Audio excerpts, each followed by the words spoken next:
My parents let my sister live in their house rent-free but charged me rent. When they needed to sell it urgently, I revealed, I already bought the house. You have 30 days. Have you ever had that moment in your life? The one where the wronged party unwittingly morphs from the victim into the villain? Yeah, I learned that lesson the hard way. There I was, making craft margaritas at my sister Chloe's 30th birthday party. The 30th celebration where my role felt more like bartender than guest. Watching my parents absolutely fawn over her. "Hey Ethan, my man, go heavy on the lime," my Uncle Mike shouted, giving my arm a playful punch as I tried to balance a makeshift tray fashioned from a cooler lid. Chloe was holding court in the center of the living room. She was wearing a turquoise dress that cost a month of my salary, a gift from our parents, naturally, talking about her groundbreaking architectural concepts that never quite made it off the blueprint. I gave a practiced, automatic smile, the kind you perfect after performing in the same family play for 32 years. Meanwhile, my phone was buzzing in my pocket. It was probably my boss from the real estate firm, asking if I could cover another open house on Sunday since, in his words, "You don't really have family commitments, do you?" If only he knew I was right there, celebrating my own chronic invisibility with an extra shot of small-batch Texas whiskey. Walking to the kitchen, I passed the gallery wall in the hall. It was a museum of Chloe's achievements. Chloe's graduation photos, Chloe's trips abroad, even a framed crayon drawing Chloe made in kindergarten. My only photo?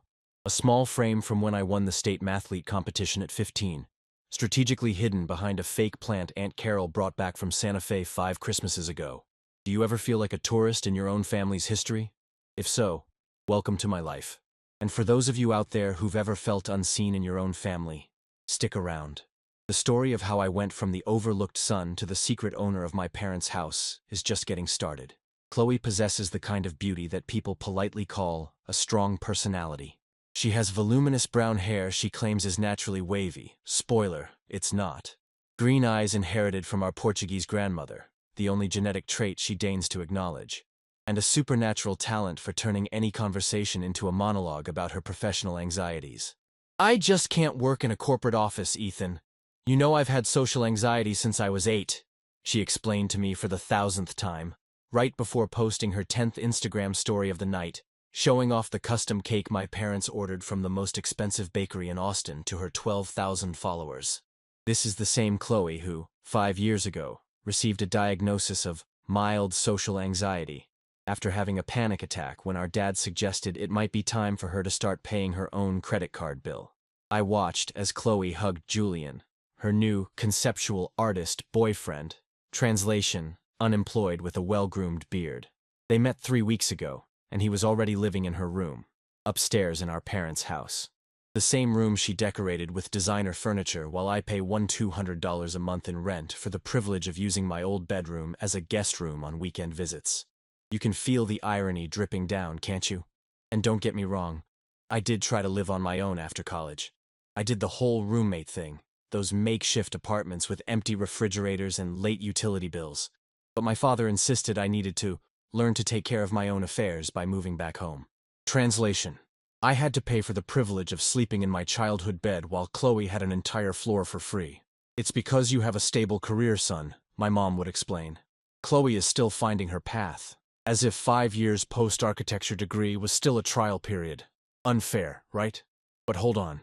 Before you write me off as the jealous brother, let me tell you about my parents and their unique educational philosophies, which are worthy of a psychological case study. My father, Anthony Miller, 63, a former political philosophy professor at the University of Texas, has a theory about me that he repeats like a mantra, especially after his 3rd glass of wine. Ethan is strong like me. He doesn't need coddling. In our family, being strong was just a convenient excuse for being ignored with compliments. It's funny how my supposed strength always translated into me being the one to handle things. "Son, could you grab some more ice, please?" asked my mother, Martha, 61. She's a retired piano teacher who still gives private lessons in the living room, except, of course, when Chloe needs the space for her creative brainstorming sessions, which mostly involved binge-watching home design shows on Netflix. My mother has a look of perpetual concern for Chloe and perpetual confidence in me, as if I were somehow immune to disappointment, rejection, or, basic human emotions. This dynamic wasn't just confined to our immediate family. The unofficial family council, a collection of aunts, uncles, and cousins, always chimed in to reinforce the narrative. Chloe is sensitive, an artist, she needs support. But Ethan, he's level-headed, just like his father. It was as if my emotional stability was a life sentence to be the responsible adult, a role I'd been playing since I was 12. Deep down, I sort of understood their warped reasoning. My father was raised in a strict Midwestern family where showing affection was considered making a fuss. My mother came from a line of unfulfilled artists, pianists who never hit the big time, and she saw Chloe as her chance to vicariously live out the dreams she never could. And me? I was just the regional manager of Austin's second-largest real estate firm, paying to exist within my own family. Nothing a good therapist and a decade of analysis couldn't fix, right? But you know how life sometimes gives you a nudge to take drastic action? Well, get ready. Because Christmas at the Miller house was about to prove that being ignored was only the tip of the iceberg. I think everyone has a breaking point. That precise moment when something inside you just snaps. For me, it happened last Christmas. I was opening my present from under the tree, a Dallas Cowboys jersey, while watching Chloe tear the gold wrapping paper off hers to reveal the keys to a brand new Toyota RAV4. I'm not making this up. "Wow, this jersey is awesome, Mom. Thanks," I managed to say, trying to make the words sound genuine as I swallowed the familiar lump of disappointment. Chloe, on the other hand, was screaming and jumping around like a kid on a playground. "You guys are insane. A car? I can't believe it." And it wasn't just any car. It was a metallic red, loaded with all the premium features that make the price skyrocket at the dealership. Meanwhile, the jersey they got me was a size large when I wear a medium. That night I started drinking champagne like it was water. 3, 4 glasses. I lost count. Anything to endure the endless praise for Chloe and her imaginary accomplishments. "She's this close to landing that big project with the development firm," my dad would proudly lie to our relatives. All the while, I, the regional manager for the second-largest real estate firm in Austin, was introduced simply as Ethan, who works in sales. Sales. As if I sold vacuum cleaners door to door and not $500,000 properties. Around midnight, feeling a bit buzzed, I slipped out onto the back porch to have a quiet cigarette, a habit my parents knew nothing about. That's when I heard it. Through the slightly open window, my father's voice talking to my Uncle Mike. "Ethan knows how to handle himself. Chloe is more fragile. It's always been that way." I took a long drag, the words burning hotter than the smoke in my lungs. Was that really the image my own father had of me? The self-sufficient son? The one who didn't need support because he could handle himself? That was the final straw. You know that moment when you look in the mirror and you don't even recognize the person staring back? Well, that Christmas, I finally understood it was time to change the game. And destiny, my friends, was about to deal me a wild card. Call it fate, coincidence, or just cosmic payback. You can be the judge. It was a dreary, rainy Tuesday, typical for an Austin winter, and I was staring into my black coffee, as bitter as my mood, scrolling through a list of potential new property listings. That's when my eyes froze on a very familiar address. 487 Bluebonnet Lane. My parents' house. My childhood home. "Sarah, is this correct? The Bluebonnet house is on the new listings?" I asked my assistant, trying to keep my voice from shaking. "Yes, Ethan," she replied. "The owners requested a discreet valuation. They don't want the family to know just yet." She had no idea she was talking to the son of the owners. A tidal wave of anger, hurt, and, I'll admit, a deliciously wicked sense of satisfaction washed over me. So, they were planning to sell the house without telling me or Chloe? Interesting. I immediately called my friend Chris, an accountant, and the only person I could trust with what I was about to do. "Buddy, I need you to help me set up a shell corporation. Like, yesterday." I laid out my insane plan to buy my parents' house without them ever knowing it was me. "Ethan, this is crazy, but I know exactly how to do it." 3 days later, Horizon Property Group officially existed, complete with a proxy owner, a slick-looking website, and even a stack of elegant business cards that would never be used. I was officially embarking on the most elaborate and possibly the most foolish revenge plot of my life. It's amazing how resentment can be a high-octane fuel for impulsive decisions. I submitted an all-cash offer, 20% above the market value. It was the kind of offer no sane person would refuse. And it worked like a charm. My parents didn't even question the identity of the mysterious buyer. They were just ecstatic at the thought of selling the house for nearly $1 million without having to do a single repair. Little did they know, They were selling it to the strong son who knows how to handle himself. You're probably thinking I completely lost it, right? Maybe I did. But the feeling of finally being in control was intoxicating. And the next few months would be an Oscar-worthy performance of deception. I will never forget the surreal feeling of being parked 3 blocks away from my parents' house, watching in my rearview mirror as my father shook hands with the real estate agent that I had hired. It was stuffy in the car, and my hands were sweating so much they left marks on the steering wheel. For a second, I thought I was going to be sick. Was I really buying my own family's home out of pure revenge? Yes. And the sickest part? I was loving it. My phone buzzed with a text from the agent. We're closed at $950K, all cash. Nearly 20% over market value, a price no logical person would pay. But I wasn't being logical. I was being calculating. Of course they accepted on the spot. It must have been the single greatest day of my parents' financial lives, selling their overvalued home with no nosy family members getting in the way. They had no idea the mysterious investor was their own son, the one still paying them rent to sleep in his old bedroom. The following months were a masterclass in acting. At Sunday dinners, my mother would talk excitedly about their plans for the money. We're thinking of opening a larger studio for my piano lessons. I would just smile and nod, all while the deed and purchase documents were tucked away in a folder labeled tax returns, back at my apartment, the one place I was certain Chloe would never snoop. It felt like I was living in a reality show where only I knew the shocking final twist. The most bizarre part? Continuing to pay my parents' rent for my old room, knowing that the house was technically already mine. Ethan, are you coming for the barbecue on Sunday? If you plan on staying over, remember to chip in for groceries, my mom said over the phone one day, and I almost burst out into hysterical laughter. If only she knew I could have them evicted at any moment. But the time wasn't right. I wanted to savor every second of this power shift. I wanted them to feel what it was like to depend on someone else's goodwill for a roof over their heads. Insane, right? But before you cast me as the villain of this story, let me tell you what happened when fate decided to turn my perfect plan completely upside down. You know how you can get so focused on an elaborate revenge scheme that you forget real life doesn't press pause? Yeah, that. It was a typical Sunday. A barbecue at my parents' house. Oops, I mean my house technically. My dad was in high spirits, trash-talking football with Dave, our bald neighbor who only roots for the Philadelphia Eagles to get a rise out of him. That team couldn't win against a high school marching band, my dad yelled, taking a swig of the craft beer I'd brought over. And then it happened. I saw his eyes lose focus, the long neck bottle slipping from his fingers and shattering on the patio tiles. Everything seemed to shift into slow motion. My dad stumbling, my mom screaming, me dropping my phone and lunging to catch him before he hit his head on the ground. Dad! My voice came out choked as I felt his dead weight collapse into my arms. The ambulance arrived in 12 minutes that felt like an eternity. Chloe was absolutely frantic, screaming at the paramedics as if they were the ones at fault. I, on the other hand, shifted into a cold, problem-solving autopilot. St. David's Medical Center, he has a PPO plan, I stated, pulling the insurance card from his wallet. I never imagined that a sunny afternoon barbecue would be the beginning of a nightmare that would turn my petty revenge plot into a full-blown tragedy. At the hospital, a doctor who looked far too young to be delivering such grave news gave us the diagnosis. It's an ischemic stroke with complications. He's going to require specialized intervention.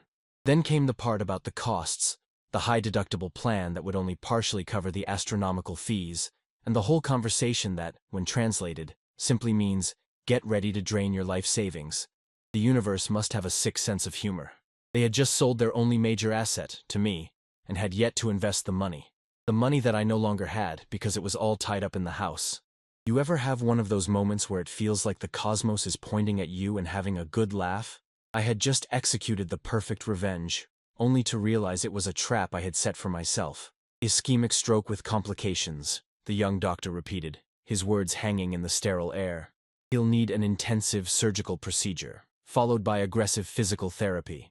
Your insurance will cover a portion, but... He let the sentence trail off, leaving behind the kind of loaded silence that always ends with a massive bill. My mother just nodded, clutching her purse so tightly her knuckles turned white.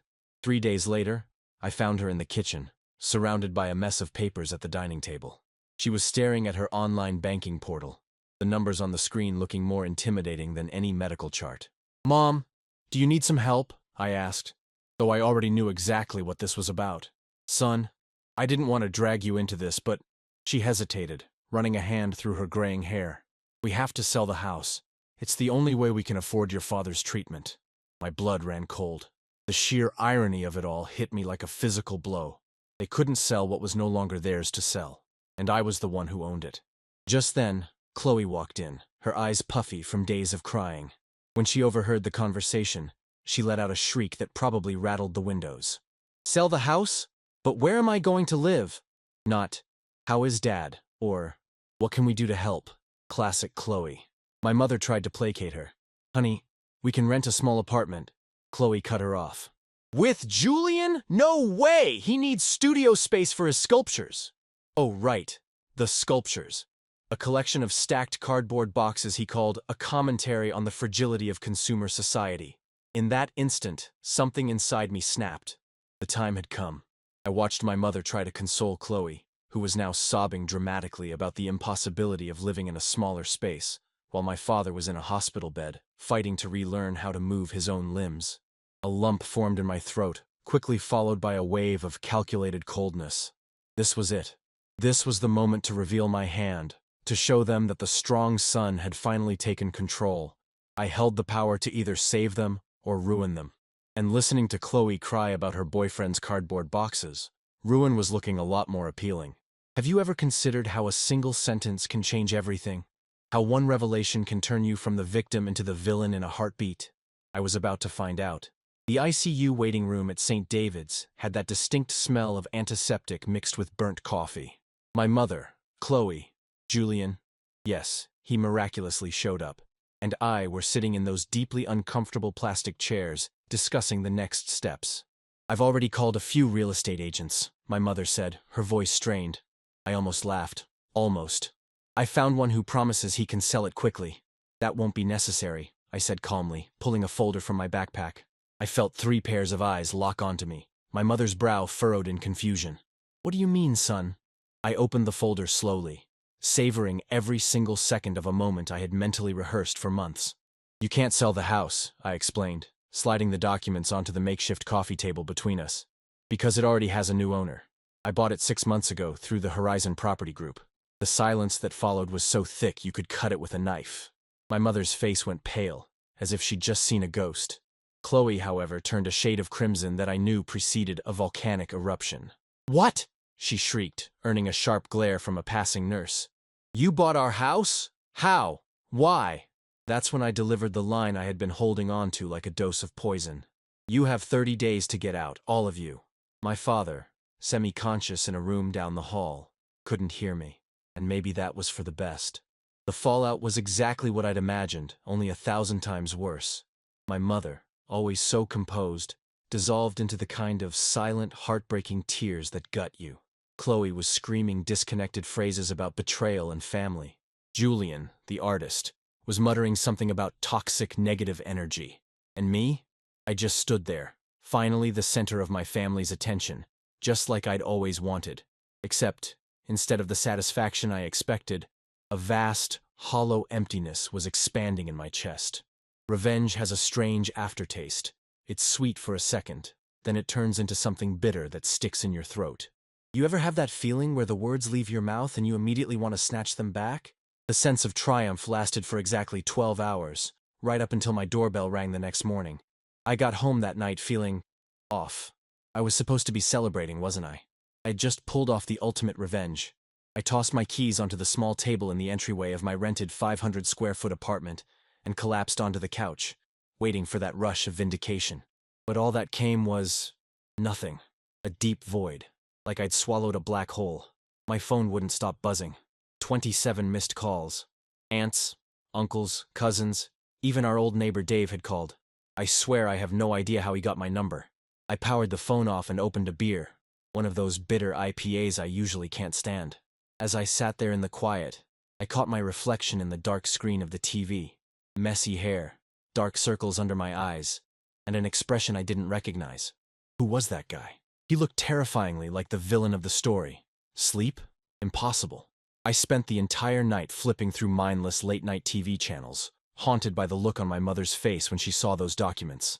It wasn't anger I'd seen in her eyes. It was a profound disappointment. the kind that slices right through you. And the worst part? A nagging voice in the back of my head, the one that always shows up at the most inconvenient times, started whispering, "Is this what you wanted, genius? Your father in the ICU and your family on the verge of homelessness? Congratulations on your spectacular revenge. I don't think I've ever hated being right so much." Around 4 in the morning, in a moment of desperate clarity, I opened my laptop and started running the numbers. Could I undo this? Sell the house back to them for the same price? No.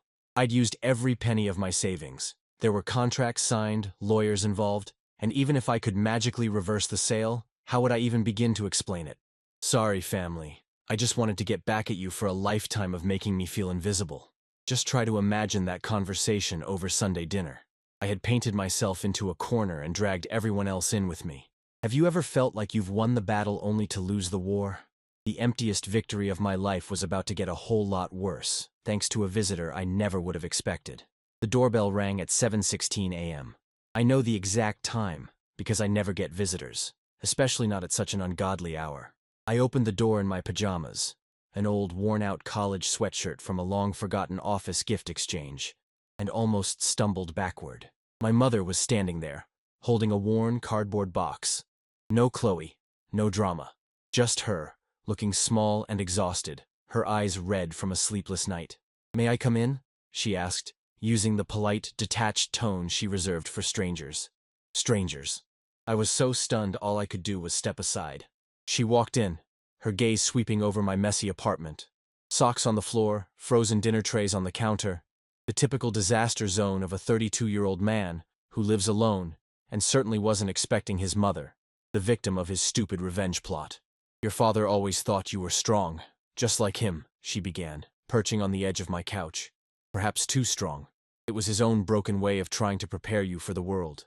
She opened the box she was carrying and pulled out a photo album I'd never seen before. "Ethan, you look so much like your grandfather that sometimes, when your father looked at you, it scared him." "Hold on. My grandfather? The one I barely knew? Your father suffered a great deal at his hands," she continued softly. "He was a hard man who mistook coldness for discipline. When you were born, looking just like him." My mother didn't need to finish the sentence. A piece of a puzzle I never even knew I was solving had just slammed into place. "He charged you rent because he admired you, son. He was terrified that you were as brilliant as he saw, but that no one would ever recognize it, just like what happened to him." My mother flipped through the album, showing me pictures of a little boy I recognized as myself, but seen through an entirely new lens. There were newspaper clippings from every science fair I'd ever won, badges from all my summer jobs, even an envelope containing my very first paycheck. "Why did you never show me any of this? Do you want to know what the worst kind of revenge is? It's the one you carry out against the wrong people." The woman sitting across from me wasn't the villain of my story, but I had most certainly become the villain of hers. Her anxiety attacks got worse when she started college. 3 times she tried to intern at major firms, and 3 times she ended up hospitalized. My brain was spinning, trying to recalibrate years and years of resentment. Chloe wasn't just coddled, she was genuinely unwell, and I never knew. The morning became a blur of revelations. I learned that my mother kept a special box with every single Mother's Day card I'd ever given her, that my father had secretly paid the down payment on my first car, arranging for the dealership to call and tell me I'd been pre-approved for a special loan rate, that their obsession with not getting in my way had unintentionally created a monster, a son who felt neglected when, in reality, he was deeply respected. It was too much to process. As my mother closed the album, a loose photo fluttered to the floor. It was me and Chloe as little kids, maybe 5 and 7, with our arms around each other, giving toothless grins in front of the fountain at Zilker Park. I stared at the image like it was an artifact from a lost civilization. There was a time when we were just kids, before the comparisons and the resentment. "Do you know what Chloe said when she found out you bought the house?" my mother asked gently. She said, "Ethan always saves us. He has since we were kids." It was a punch to the gut. For my entire life, I had constructed a narrative where I was the victim and she was the villain, when the truth was that we were just 2 siblings, damaged in different ways by the same imperfect parents. All that time, I was living out a version of history that, apparently, only existed in my own head. And now I was left with an impossible choice. Do I continue to be the villain, or do I try to rewrite the ending to this story? You've heard the saying that revenge is a dish best served cold, right? Well, I discovered it also gives you a hell of an indigestion. After my mother left, I sat in my tiny living room, staring at the eviction notice as if it were a live bomb. On an impulse, the kind you have when it finally dawns on you that you've made a colossal mistake, I grabbed the papers and tore them into tiny pieces. I made legal confetti. "You're completely insane, Ethan," I muttered to myself, opening my laptop and logging into my bank account. The balance was pitiful for someone who had just bought a house. The hard truth was, I had sunk nearly every dollar I had into the purchase, and what was left wouldn't even cover the deductible for my dad's surgery. I spent the rest of the night researching specialized stroke recovery clinics, drinking coffee so strong it could have stood up on its own. The next morning, I walked into the dealership where I'd financed my Honda Accord 2 years earlier. "I want to sell my car," I announced to the surprised salesman. "But sir, you still have 36 payments left on your loan," he countered. I didn't ask how many payments were left. I asked what you can give me for it today. I walked out of there with a cashier's check, a bus pass, and the strange feeling of someone who had just thrown away a key symbol of his own success. The following week, I took out a second mortgage on my condo. Who needs a roof over their head when your guilt is heavy enough to crush a building, right? The money was enough to cover the initial procedures for my dad, but not the months of physical therapy that would come after. That's when a crazy idea struck me. But compared to secretly buying my parents' house, it felt almost rational. I scheduled a meeting with my boss at the real estate firm and asked for a massive advance on my annual bonus. "It's for my father's medical treatments," I explained, swallowing the pride that normally would have stopped me from ever showing a hint of vulnerability. Strangely, it was the first time I ever felt truly strong, not the artificial strength of someone hiding their emotions, but the genuine strength of a person doing whatever it takes for their family. They say that to fix a mistake, sometimes you have to break things even more. I had shattered my pride, my financial stability, and nearly my entire family. Now, the only thing left to do was the hardest part of all, rebuilding the very connections I had worked so hard to destroy. St. David's Medical Center basically became my second home. I'd show up every morning before heading to the office, grab lunch in the cafeteria, eating from those sectioned plastic trays where the gravy from the mystery meat always bleeds into the canned peas, and then come back every evening.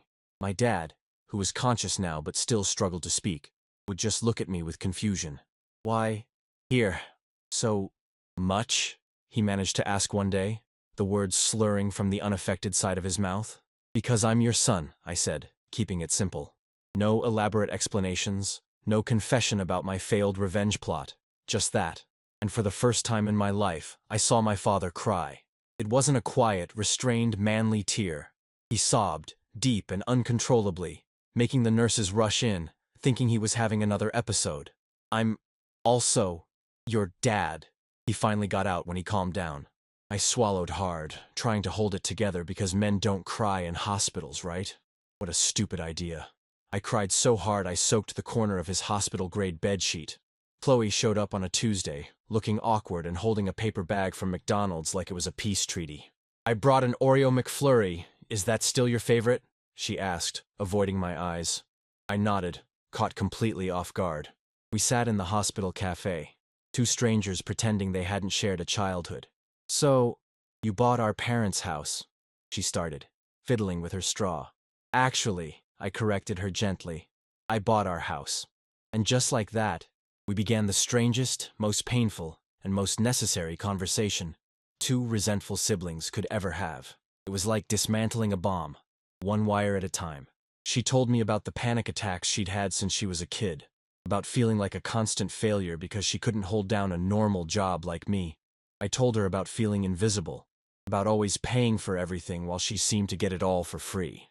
"You know what's really bizarre?" she said, taking the last slurp of her milkshake. "I was always jealous of you, of your independence, your confidence." I almost choked. Jealous? Of me? The shadow son? We discovered we had spent our entire lives envying each other, each of us desperately wanting the very thing the other hated about their own life. Ever notice how some conversations take decades to finally happen? And when they do, you can't help but wonder why you waited so long? Family therapy? "You have to be kidding me," Chloe scoffed, nearly spitting out her coffee. We were at one of those hipster coffee shops on South Congress, the kind where a single oat milk latte costs more than a tank of gas. "No, I'm serious. I think we all need it," I insisted, stirring the foam art on my overpriced cappuccino. The first session was a complete disaster. My dad, still in a wheelchair, was silent for nearly the entire hour. My mom started crying before the therapist could even ask her first question. Chloe checked her phone every 2 minutes. And me? I was sweating so much I looked like I'd just run a marathon. Who would like to start by sharing how they're feeling? Dr. Evans asked, a sharp-eyed woman with gray hair who seemed to see right through our collective baggage. Absolute silence. Classic Miller family, experts at holding grudges, amateurs at expressing feelings. To everyone's shock, it was my dad who broke the tension. I am sorry, he said, the words a clear effort. For everything. 3 simple words I had never heard him say in my entire life. It was like an invisible dam breaking. Suddenly we were all talking at once, interrupting each other, crying, laughing nervously. I raised you how I was raised, my dad continued. It was a mistake. In that moment, I realized it wasn't just my perspective that was changing. It was all of us, rediscovering a family that had always been there, just buried under layers of unsaid expectations and misdirected love. In the sessions that followed, the floodgates opened. My mother confessed her guilt over dedicating more time to Chloe. My father admitted he saw me as a better version of himself, and his greatest fear was that I'd make the same mistakes he did. Chloe revealed that Julian, the artist, had broken up with her after the whole house incident, calling our family too toxic even for a conceptual artist. And me? I finally told them the whole, unvarnished truth about my elaborate revenge and how it had become the single greatest regret of my life. When I finished, my father, to my complete astonishment, reached out his trembling hand and squeezed mine. He didn't say a word. He didn't have to. You know how people say that people don't change? They're wrong. We do, especially when we realize we've been fighting the wrong battle the whole time. Who would have thought that a house bought in anger would become the stage for our family's healing? Exactly 1 year after my dad's stroke, we were all gathered on the back patio, the very same one where everything fell apart. My dad, who now only needed a cane, which he insisted on calling his wizard staff, was teaching a group of neighborhood guys how to play chess. Yes, my dad, the man I thought was only capable of criticism, had found a new calling in teaching after his forced retirement. "Checkmate, Dave. You fell for the same trap as last week," he exclaimed, that familiar crooked half-smile on his face. The other guys laughed, sipping coffee and eating the fresh-baked chocolate chip cookies my mom had just brought out. It was strange seeing my dad so relaxed, so playful, without the heavy cloak of seriousness I once thought was part of his DNA.